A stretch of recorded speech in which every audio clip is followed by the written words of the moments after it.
Napalitan ng takot ang masayasanang Halloween event sa Orlando, Florida sa Amerika.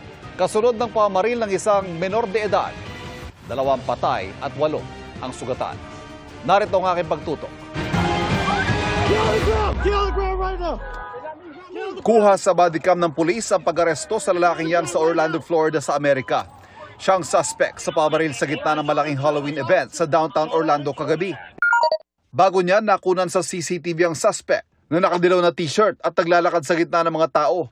Nang madaanan niya ang isang lalaki, bigla siyang lumingon at malapit ang binaril ito. Agad nagsitakbuhan ng mga tao sa paligid kabilang ang gunman na sinubukan pang tumakas at humalo sa mga tao. Pero mabilis siyang naharang na isa sa mga responding pulis at pinadapa.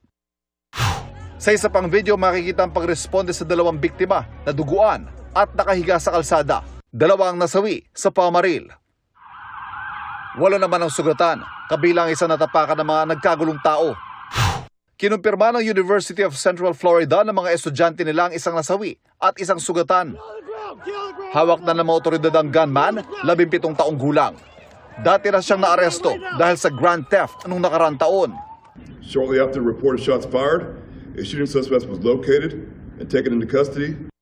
Ayon sa Orlando Police, unang namaril ang suspect sa Central Boulevard at Orange Avenue.